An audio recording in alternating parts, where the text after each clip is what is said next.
सातकोशिया को आसिबे बाघ पुणी आरंभ हेब ट्रांसलोकेशन प्रकल्प एथर महाराष्ट्र तड़ोबा जंगल आसिबो बाघ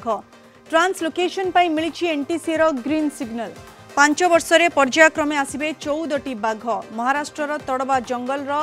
बाघंक सह ओडिसा रो बाघंक सामंजस्य थिबारु सेठारु बाघ अणाजिबो ट्रांसलोकेशन पाई एनटीसी किछि शर्त रखिथिबारु आमे सबु शर्त मानी व्याघ्र प्रकल्प चलाइबु बोली कहिसंती पीसीसीएफ सुशांत नंद कोर एरिया समस्त जनबसती खाली करा जायछि बफर एरिया 6टी गाँ खाली करा जायथिबा बेले आउ किछि गाँ खाली करा जिवो बोली सूचना दैछंती पीसीसीएफ सुशांत नंद एने स्थानीय बासिंदा और जनप्रतिनिधि सह विस्तृत आलोचना करा जिवो।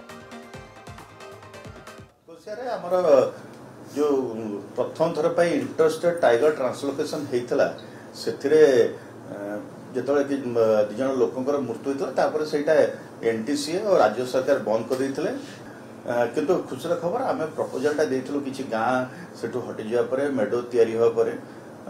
एनटीसी गोटे एक्सपर्ट कमिटी आसते से ग्रीन सिग्नल देते एनटीसी आमको भी ग्रीन सिग्नल देती पुणी यही टाइगर ट्रांसलोकेशन प्रोजेक्ट आरंभ करने कारण यहाँ प्रथम इंटरस्टेट टाइगर ट्रांसलोकेशन प्रोग्राम था थ्रू आउट इंडिया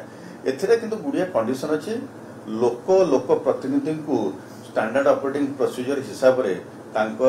सहमति रे टाइगर ट्रांसलोकेशन हम और से भाया से जो 15टी कंडीशन देती फुलफिल कलापर पुणी यहाँ आरंभ हम आउ गोटे दीर्घमियादी योजना हम यहाँ वर्ष के गोटे दुटा अण 5 वर्ष गोटे डिटेल एक्शन प्लान या एनटीसी को आभितर दबु तापर अप्रूवल है मेनली सेंट्रल इंडिया लैंडस्केप जोटा कि आमर सातकोशिया व्याघ्र जीन सहित मिसिबो सेही तारी सहित सेठु बाघ आनिक गत